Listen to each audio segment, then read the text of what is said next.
한 목소리로 공격합니다. 시작. 주 안에서 항상 기뻐하라. 내가 다시 말하노니 기뻐하라. 아멘. 한번 인사합니다. 잘 오셨습니다. 잘 오셨습니다. 은혜 많이 받으시기 바랍니다. 은혜 많이 받으시기 바랍니다. 예수님을 닮으시기 바랍니다. 예수님을 닮으시기 바랍니다. 이 시간에 간증이나 또 질문하실 분 하시기 바랍니다. 간증이나 예.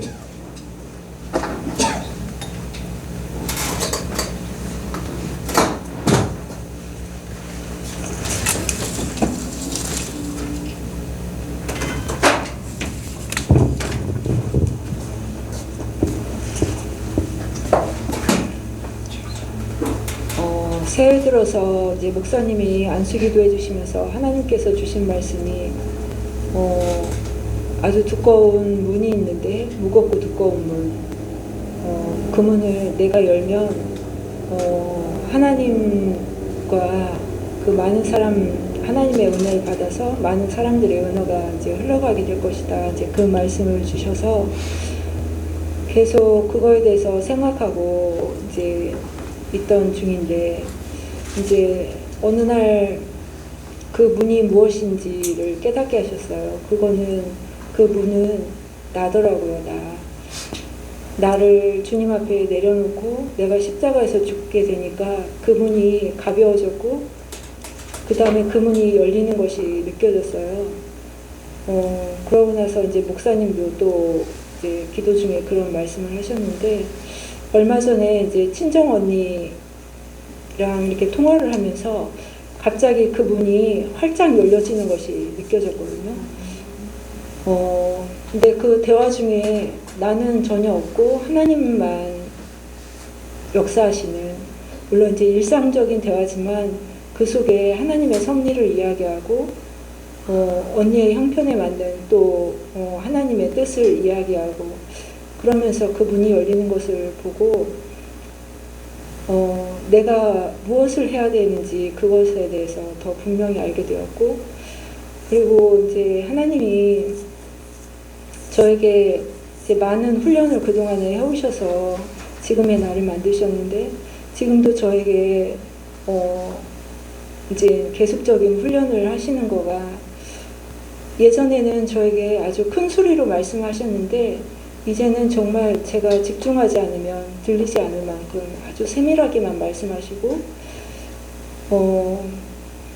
어떤 때는 그 목소리가 내 소리인가 라고 혼돈될 정도로 그렇게 세밀하고 작게만 말씀하시거든요. 그래서 늘 저는 크게 말씀해 주시는 게 좋다 라고 말씀드리면서 크게 말씀해 달라고 그렇게 하지만 하나님은 그렇지 않으시고 계속해서 저한테 아주 작고 세밀한 목소리, 집중해야지만 들릴 수 있는 그런 목소리로 저를 인도하시거든요.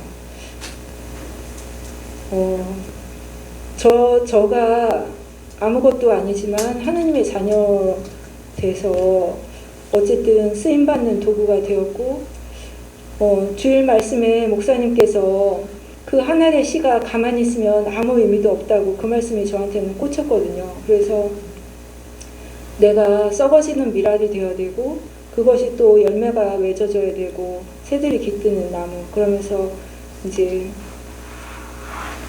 그 사도 바울에 대해서도 말씀하셨는데 내가 그렇게 썩어지는 미랄이 되는 것이 문이 활짝 열려서 하나님 아버지의 은혜가 흘러가는 거라서 내가 그렇게 되어지길 원하고, 사실 지금도 나는 내가 그 모든 일들을 감당할 수 있을까 그런 생각이 들지만 그 생각은 나의 생각이고 하나님이 하시면 이루실 거다. 그리고 정말로 꼼짝도 못하고 나를 그쪽으로 이끌어 가시는 하나님을 느끼기 때문에 결국에는 하늘의 뜻이 이 땅에서도 이루어질 것을 믿고 하나님 아버지께 감사와 영광을 올려드리고, 제가 늘 예수님께서 보고 배우고 싶은 죽기까지 순종하고 즉시 순종하는 그 예수님의 그 삶이 나의 삶이 되어서 하나님이 정말 기뻐하시는 자녀가 되기를 소망하고 지금의 나로서도 만족하시는 하나님 아버지께 감사와 영광을 올려드립니다. 아멘. 예, 이제 간증 중에 이제 문에 대해서 이제 연초에 이렇게 하나님께서 보여주셨다고 했는데 그걸 저는 몰라요. 이렇게 각 사람에게 주는 거 그때그때마다 하나님께서 주시는 것만 전하지 내가 그걸 막 기억하고 막 이렇게 하는 게 없어요. 이제 왜냐하면 내 생각이 아니기 때문에 그냥 그 사람에게 맞는 거기 때문에 나는 이제 내게 필요한 거 이렇게 하나님 앞에 하나님이 나에게 말씀하신 건 내가 그걸 이룰 때까지 막 이제 잊어버리지 않고 이루어 드리려고 하는 그런 중심이고 남을 위해서 이제 기도해 드리고 남에게 하나님께서 말씀하신 것들은 뭐 거의 이제 기억을 잘 못해요. 그런데 이제 최근에 2주 전인가요? 기도할 때 2주 전에 또 문에 대해서 하나님께서 백건사님 기도 뭐 이렇게 기도해 달라고 하셔가지고 기도할 때 하나님께서 문에 대해서 문이 열려지는 빛이 들어오는 그러한 것을 보여주시고 그 얘기를 했더니 전에 그 문에 대해서 얘기했다고 그런 말씀하셨는데 오늘 이제 그 간증을 하셨는데 하나님께서 하나님의 은혜로 그거를 깨닫게 하신 것을 감사합니다. 뭐냐면은 하나님이 사랑하는 사람들이래요. 이렇게 하지 않으면 안 될 그런 방법으로 인도를 하셔요. 나는 하기 싫고 나는 깨닫지 못하고 나는 그냥 안주하고 싶고 하는 그러한 상태가 된다 할지라도 하나님은 사랑하는 자들을 어떻게든지 하나님이 원하는 그 길로 가게 만들어요. 순종하게 만들고 그렇게 하는 것을 볼 수 있습니다. 그래서 하나님의 그 쓰이시려고 그런 일들을 버리시고 계시고 또 본인의 힘이 아니라 하나님께서 하실 거니까 그냥 하나님이 하시는 대로 맡기면 하나님이 일은 다 하시게 돼 있습니다. 그러니까 하나님이 이렇게 계획이 있으니까 그런 걸 하나하나 단계별로 이루어 가시는 줄로 믿습니다. 우리는 잘 몰라요. 그런데 하나님이 그때그때마다 필요한 대로 주세요. 보면은 이제 요셉 같은 경우 이제 팔려가는 과정이라든가 감옥에 갇히는 과정이라든가 본인의 의지하고는 상관없어요. 남들에 의해서 움직여져요. 그러니까 남들에 의해서 움직여지지만 그게 하나님께서 그렇게 하신 거잖아요. 이런 것들을 보면은 그런데 하나님께서 모든 것들을 알게 하신다는 거예요. 깨닫게 하시고 뭔가 특별한 일을 이루게 하시고 그렇게 하셔서 하나님의 일이 성취되는 줄로 믿습니다. 교사님이 더욱 그렇게 내 문을 더 많이 열면 열수록 더 많은 빛을 사람들에게 이렇게 지금도 이제 저기 문이 열리는데 저쪽에 여기가 어두우면 저쪽에 빛 밝으면 문이 많이 열리면 열릴수록 빛이 더 많이 들어와서 더 밝게 되는 줄로 믿습니다. 그래서 많은 영향을 미치는 거죠. 그렇게 되길 바랍니다. 또 다른 분요. 네. 제가 문수 군대 가고 잠깐만.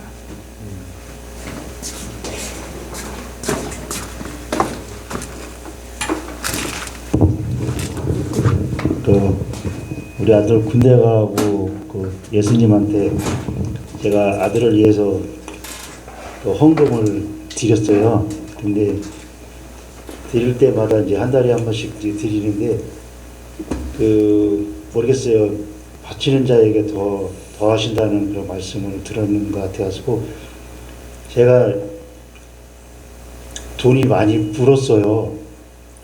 쉽게 말하면 이제 집사람은 잘 모르고 있을 텐데 많이 좀 돈이 있어요. 그래가지고 제가 이제 이 돈을 갖다가 또 어떻게 해야 되나 생각을 하고 있거든요. 근데 아직 구체적인 내용을 안 주셨어요. 근데 하반기 때 들어가면서 내가 영서한테 돈을 이제 한 달에 5만 원씩 드리려고 했어요. 그래서 하나님께서 이게 작정하는 거니까 한 6개월을 그러니까 12월까지 한번 해봐라 하더라고요. 그래서 제가 6개월 동안 그냥 일시불로 줄 수도 있어요, 돈을. 근데 하나님께서 이제 어떻게 하실지는 모르겠어요. 근데 자꾸 바치라 그러더라고요. 예전에 그 아버님도 이 헌금하실 때 보면은 꼭 나를 위해서 바치시는 게 있더라고요. 그래서 그걸 조금 봤어요. 그래서 저도 이제 많지는 않아요. 그 물질은 많지는 않은데 아들을 위해서 한번 바쳐보니까 조금씩 이렇게 돈이 생기더라고요. 그래서 뭐 수당이라든가 아니면 또 이렇게 회사에서 이렇게 또 주는 것도 있고 여러 가지 내가 또 능력이 있어서 또 이렇게 받는 것도 있고 그래서 그 받는 것 다 빼고 하니까 돈이 조금씩 남더라고요. 그래서 그게 모아놓은 게 조금 있어요. 그래가지고 집사람한테도 이제 조금 이따 얘기를 하고 이제 이게 먼저 알아야 되는 게 집사람인데 내가 항상 먼저 집사람보다 하나님한테 먼저 얘기를 하고 그 다음에 내가 나중에 집사람한테 이렇게 얘기를 하거든요. 그래서 어떻게 보면 미안한 감도 있는데 항상 하나님은 나 먼저 얘기를 하려고 하더라고요. 그래서 그 윤수한테도 바치는 것도 먼저 하나님한테 얘기를 하고 그 다음에 이제 계속 지금까지 했는데 하면서도 이렇게 부담 가는 것도 없고 편안한 마음도 주고 걔를 볼수록 내가 좀 뭐랄까 얘를 위해서 뭔가 할 수 있다는 것을 느끼게 해주고 또 만약에 영설한테 돈을 준다 하면은 3만 원을 줄까 5만 원을 줄까 생각을 했었어요. 근데 막상 생각해 보니까 큰 돈보다 더 낫다. 그래서 그 마음에 씨앗이 뿌려질 때 얘도 나중에 또 커서 이런 모습이 되어서 남한테 또 드릴 수 있다 하는 생각을 갖고 먼저 작정하는 게 제일 중요하거든요. 그래서 저도 이제 먹는 거나 이런 거 다 보면은 작정하면은 꼭 그 다음에 뭐가 찾아오는 게 뭐냐면 먹는 거예요.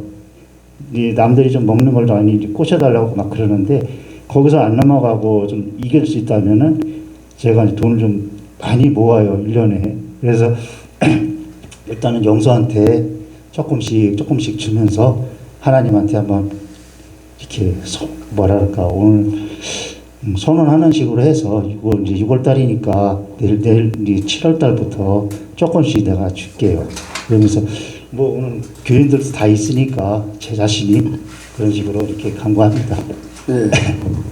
어쨌든 하나님께서 감동 주시고 또 본인의 마음으로 작정하고 하는 것 하나님께서 이제 이렇게 자원 예물 드리듯이 그렇게 하는 거 하나님께서는 다 받으시고 근데 하나님은 절대 손해 보지 않게 하셔요. 이렇게 드리면은 또 남에게 베풀면은 더 많은 것을 채워 주셔서 더 많은 큰 일을 하게.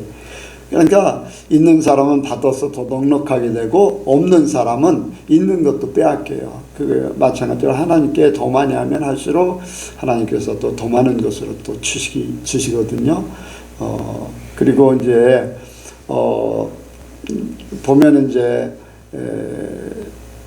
이 남편들이 이제 거의 다 이제 가정에서 보면은 아내들이 우리나 한국 가정이 이제 거의 그렇게 돼 있잖아요. 구조가 아내들이 이제 거의 물질에 이렇게 주인공들이 돼 있는데 남편들에게 하나님께서 주시는 그 부분은 또 이렇게 이 세상 말로는 다른 주머니를 찬다고 하는데 저는 그렇게 보지 않습니다. 다른 주머니가 아니라 남편에게 감동하는 게 있잖아요.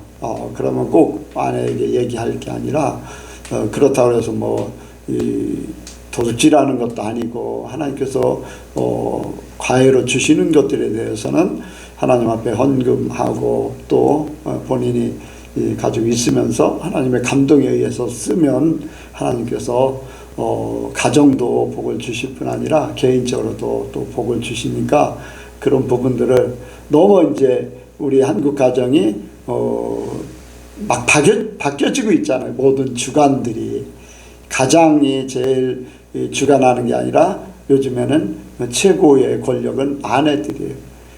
또 더 나가서 돈에 대해서는 아내고 또 어떤 위치에 대해서는 자녀들이 아이들이 최고의 위치에 있고 그보다 더한 게 또 이제 사람보다 더한 게 동물 반려묘나 반려견 이런 부분들이 막 이제 남편보다 또 아버지보다 더 높은 위치에 있고 막 세상이 다 거꾸로 돼 있는데 그런 것들은 잘못된 거죠. 그러니까 물질적인 게 이제 아내들이 이렇게 한다 할지라도 남편의 부부는 남편이 하나님 앞에 어쨌든 가장이고 가정의 물질의 복의 통로가 남편이거든요. 원래 남편이 이렇게 교회를 안 나오면은 아내들이 복의 통로인데 어쨌든 남편이 교회를 나오면은 복의 통로는 남편입니다. 그래서 남편이 어떻게 하느냐에 따라서 가정이 경제적으로 여유가 있고 또 어려움이 있고 하니까 그런 부분들을 잘 생각하면 됩니다. 그리고 하나님이 감동하신 대로 하면은 하나님께서 또 더 많은 걸로 하게 하실 줄로 압니다. 항상 하나님은 나는 많은 분들에게 그런 얘기를 해요. 이제 의무적으로 이렇게 이제 예물을 하나님 앞에 헌금을 하는 거 그런 거 이제 다 중요한데 그 외에 하나님이 내 삶 속에 물질에 떨어지지 않는 내 주머니가 마르지 않는 그리고 더 풍성해지는 그러한 비결 중에 하나가 선교와 주의 종을 섬기는 거다. 이제 그 둘 중에 하나를 최소한도 둘 중에 하나를 하면은 하나님께서 그 가정을 책임져 주신다. 보면은 제가 청소교회 때도 선교에 굉장히 많이 집중을 했어요. 선교에 집중을 하면서 거기에 동참한 사람들 중에 이제 목사가 어디를 가게 되면 선교를 간다 그러면은 자기가 모아놓던 돈을 이렇게 목돈으로 내놓기도 하고 필요한 대로 이제 이렇게 하나님의 일을 하라고 주는 경우가 이제 많이 있었어요. 그런데 그분들이 보면은 굉장히 이 어려운 속에서 경제적으로 다들 어려운 속에서 하나님께서 특별하게 책임을 져 주셨어요. 그래서 막 IMF 때 망하고 막 난리가 나도 막 그 가정들은 더 복을 받고 그런 것들을 많이 봤어요. 그래서 여러분들이 하나님 앞에 열심히 하는데 그 열심히 하는 그 중에 나의 이제 개인적인 그러한 주머니가 마르지 않는 거 이러한 것들은 그런 부분들이 있다는 것도 여러분들 아시고 하나님이 감동하시는 대로 이렇게 순종하다 보면은 하나님의 일이 여러분들 삶 속에 더 많이 나타나게 될 줄로 믿습니다. 자, 이 시간 말씀을 듣도록 합니다.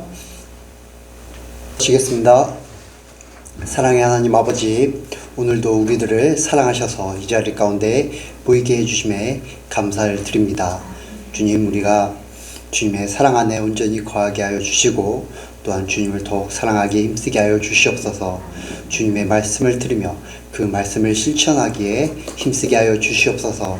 주님, 저희가 주님의 백성으로서 온전히 살기를 원합니다. 주님, 이 가운데서 저희들을 더욱더 주님의 그 품 안으로 온전히 인도하실 줄 믿사오며 우리 구주 예수 그리스도의 이름으로 기도드렸습니다.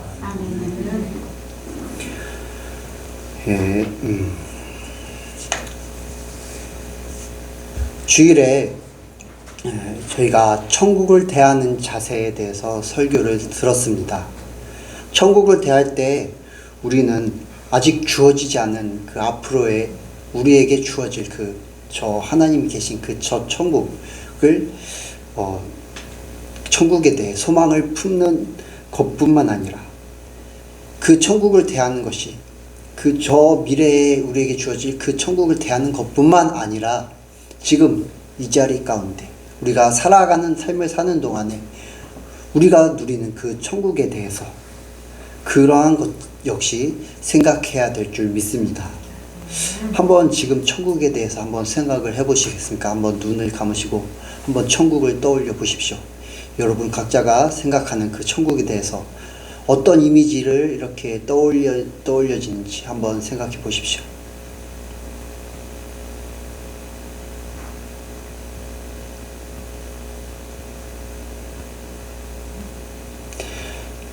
한번 떠올려 보셨습니까? 그 이미지가 어떤 이미지입니까? 천국을 떠올리라고 했을 때 어둠과 슬픔과 절망, 이러한 것이 떠올려집니까? 아닙니다. 그러한 것은 천국의 이미지와는 전혀 다릅니다. 천국을 떠올릴 때 우리는 기쁨과 행복 그리고 빛이 가득한 그러한 이미지가 떠오르게 됩니다. 그렇습니다. 천국은 기쁨이 가득한 곳입니다. 행복이 가득한 곳입니다. 하나님으로부터 나오는 그 빛이 너무나도 찬란한 그러한 곳입니다. 어둠과 절망, 고통과 슬픔이 전혀 없는 곳입니다. 그것은 단지 우리 현실 세계에서는 이렇게 존재하지 않는 저 천국, 눈에 보이지 않는 그 천국에 해당되는 것만이 아닙니다. 그것은 우리가 삶에서 누리는, 하나님과 함께 할 때 누릴 수 있는 그런 천국도 해당되는 이미지입니다. 그렇게 오늘 천국을 누리며 사는 성도, 즉 천국 백성으로서 이렇게 누릴 수 있는 그러한 기쁨에 대해서 나누기를 원합니다. 오늘 제목은 주 안에서 기뻐하라입니다. 같이 하시겠습니다. 주 안에서 기뻐하라. 주 안에서 기뻐하라. 주 안에서 기뻐하라. 주 안에서 기뻐하라. 우리가 천국 백성으로서 기뻐해야 할 수 있는 그런 이유는 무엇입니까? 그 첫 번째는 바로 예수님으로 인해 죄사함을 받았기 때문입니다. 침례 요한이 광야에서 예수님의 오실 길을 예배하면서 이렇게 외쳤습니다. 회개하라, 천국이 가까이 왔느니라. 예수님 역시 사역을 시작하시면서 외쳤던 그런 말씀이 있습니다. 이때부터 예수께서 비로소 전파하여 가라사대 회개하라, 천국이 가까이 왔느니라 하시더라. 회개할 때, 회개하고 나서 죄사함을 받을 때, 죄사함을 받고 예수님을 온전히 우리의 주님으로 영접할 때 우리의 안에는 천국이 임하게 됩니다. 예수님으로부터 시작되는 하나님의 통치가 이루어지는 나라가, 즉 천국이 가까이 왔기 때문에 예수님께서는 회개하라고 말씀을 하셨습니다. 그렇게 회개하고 예수님을 영접할 때 우리 안에 천국이 임하게 되는 줄 믿습니다. 회개로 인해 죄사함을 받게 되고, 그렇게 죄사함을 받아 죄와 사망의 노예였던 신분에서 해방되어서 하나님의 백성이 되게 됩니다. 그렇기에 회개하고 죄사함을 받은 저와 여러분은 더 이상 죄와 사망의 노예가 아니라 하나님의 자녀가 되었고 하나님의 백성이 되었습니다. 그렇기 때문에 천국을 누리며 사는 존재가 된 것입니다. 천국의 자녀, 천국의 백성된 저와 여러분들은 그 특권인 기쁨 역시 우리의 삶에서 누려야 될 줄 믿습니다. 천국의 백성이 아닌 사람들은 그들의 삶에는 절망, 슬픔, 어둠이 가득하게 됩니다. 왜입니까?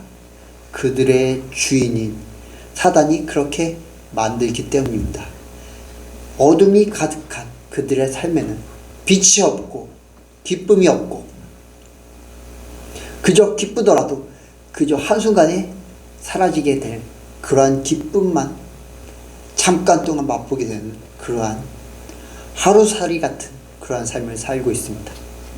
하지만 예수님으로 인해 죄와 사망의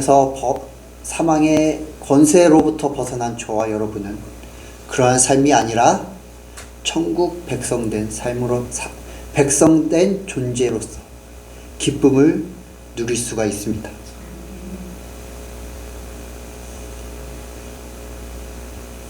그렇기 때문에 저와 여러분의 삶은 그 어둠의 권세, 사단이 우리를 절대로 넘어뜨릴 수가 없습니다. 왜냐? 하나님의 통치 아래에 있기 때문입니다. 하나님과 함께 살기 때문입니다. 그렇기 때문에 저와 여러분은 천국 안에서, 하나님의 통치 안에서 기쁨을 누릴 수가 있습니다.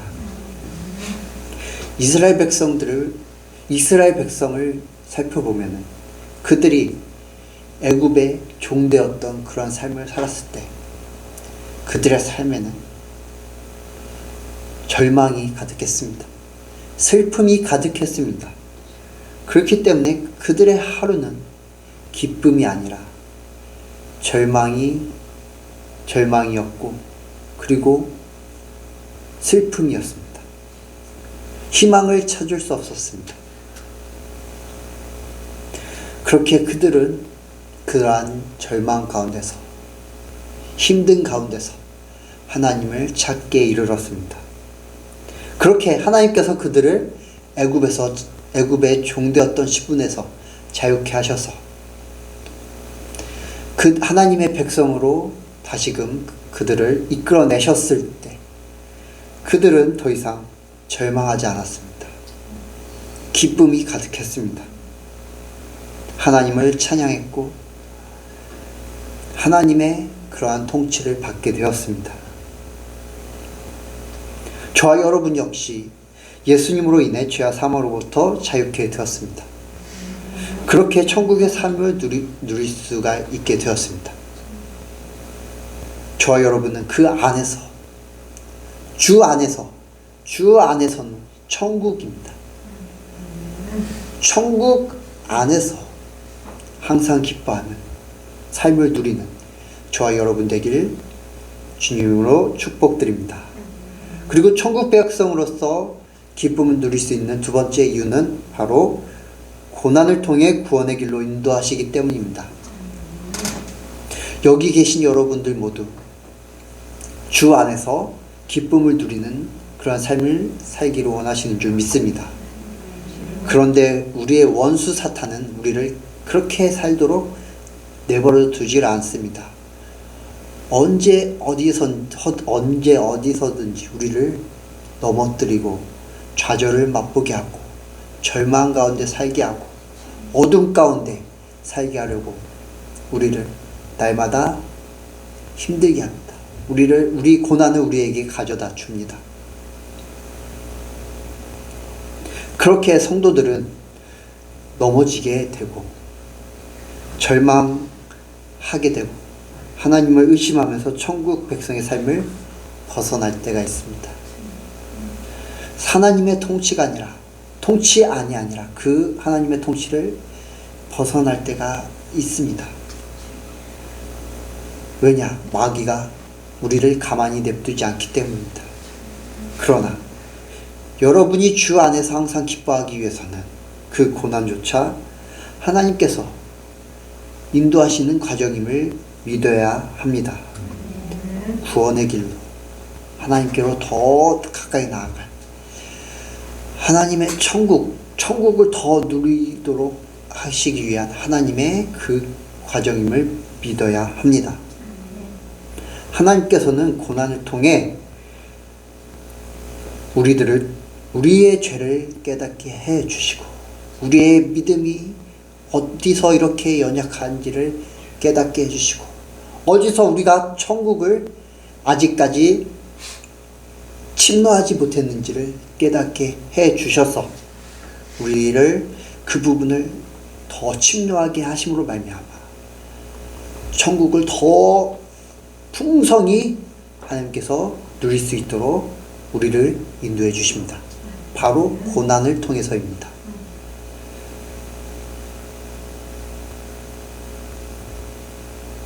그렇기 때문에 우리는 고난 가운데 있더라도 하나님의 그 신실하심을 의심해서는 안 됩니다. 더욱더 하나님을 믿어야 합니다. 그러므로 인해 우리가 그 안에서 천국을 누림으로 하나님 안에서 기뻐해야 될 줄 믿습니다. 우리의 삶이 평탄하기만 하면 저와 여러분은 지금의 상태에서 안주할 수가 있습니다. 아, 내가 잘하고 있구나라고 자칫 잘못하면 그 믿음의 경주에서 느슨해질 수가 있습니다. 그렇기 때문에 하나님은 저와 여러분의 삶을 연단하시기 위해서 고난을 허락해 주십니다. 우리가 감당할 만한 시험을 우리에게 허락하십니다. 그러므로 인해 우리의 믿음은 더욱 자라게 되고 우리는 더 천국을 누리게 될 줄 믿습니다. 그렇기 때문에 그러한 이유로 말미암아 저와 여러분은 주 안에서 더 항상 기뻐해야 될 줄 믿습니다. 하나님의 계획 안에 이스라엘 백성들은 가나안 땅을 향해 나아가고 있었습니다. 그리고 하나님은 이스라엘 백성들이 하나님을 더욱 의지하며 하나님의 말씀을 더욱 의지하며 하나님의 통치 안에 있기를 원하셨습니다. 그런데 이스라엘 백성들은 그러한 하나님의 통치를 제대로 믿지 못했습니다. 그렇기 때문에 순간 그들의 삶에 고난이 찾아왔을 때 그들은 어떠했습니까? 하나님의 신실하심을 믿지 못하여 그들이 하나님을 원망했고 하나님을 배반했습니다. 그렇게 그들은 하나님께 버림을 받고 가나안 땅에 들어가지 못하는 결과를 맞이하게 됐습니다. 저와 여러분 역시 우리의 삶 가운데 주어진 고난 가운데서 하나님의 계획을 알지 못하여서 하나님을 온전히 신뢰하지 못하면 그분의 통치 안에 온전히 거하지 못하고 천국 삶을 제대로 누리지 못하고 기뻐하지 못하고 절망과 좌절 가운데서 그렇게 살게 된다면 우리의 삶은 천국 삶이 아니라 지옥 삶으로 변하게 되고 기쁨이 아니라 슬픔과 절망 가운데 삶은 살아가게 될 것입니다. 그렇기 때문에 저와 여러분은 고난 가운데서도 우리를 천국으로 더욱 인도하실 하나님을 믿으며 우리의 삶이 기쁨으로 가득하게 되어야 될 줄 믿습니다. 우리가 천국 백성으로서 누려야 할 기쁨을 누려야 할 마지막 이유는 바로 지금의 내 모습이 지금 있는 내 자리가 앞으로 나에게 주어질 미래이기 때문입니다. 미래의 모습이기 때문입니다. 천국에 들어가기 위해서는 우리는 지금 천국 삶을 살아야 합니다.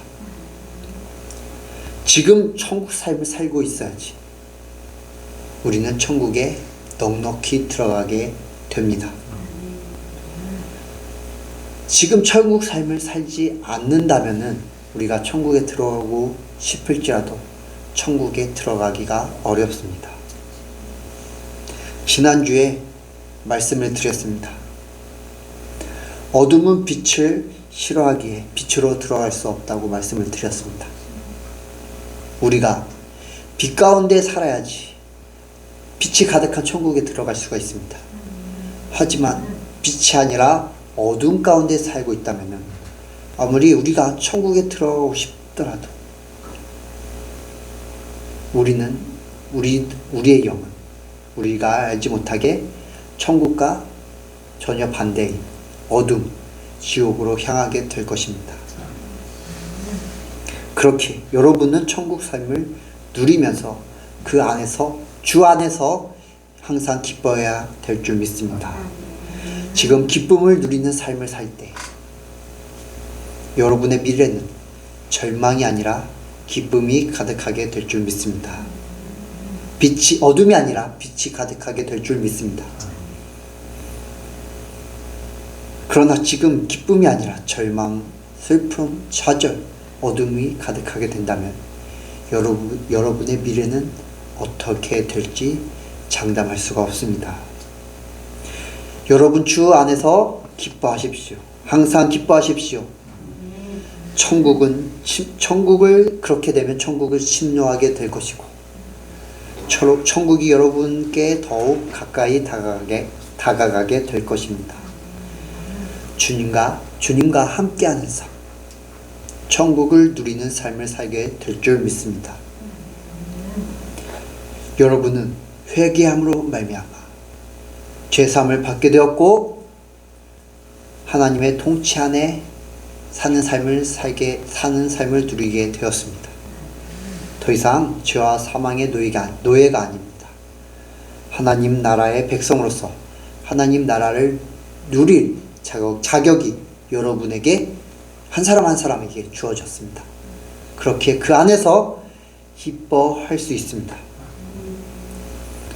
또한 그 어떤 고난도 여러분을 하나님의 사랑 안에서 여러분을 천국으로 이끌 하나님의 그 계획 안에서 그 어떤 것도 끊을 수가 없습니다. 그렇게 여러분 기뻐하십시오. 주 안에서 항상 기뻐하십시오. 사도 바울도 서신서마다 끝맺음을 맺을 때 항상 기뻐하라고 권면했습니다. 왜냐? 성도는 기뻐해야 되는 존재이기 때문입니다. 그러한 자격을 지닌 존재이기 때문입니다. 오늘 본문도 주 안에서 항상 기뻐하라. 내가 다시 말하노니 기뻐하라. 이렇게 기쁨을 강조했습니다. 여러분, 저도 이 시간 항상 기뻐하라 강조를 합니다.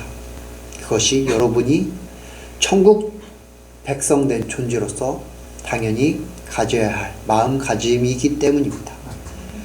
여러분의 삶에서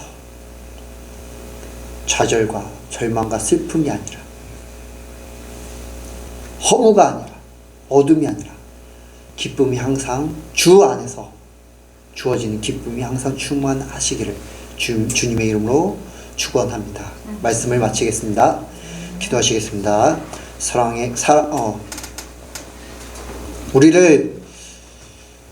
우리의 죄를 사하여 주시고 우리를 천국 백성 삼아 주신 하나님 아버지, 우리가 어둠 가운데서 절망하며 좌절하며 슬픔 가운데 있는 것이 주님께서 원하시는 길이 아님을 우리는 알고 있습니다.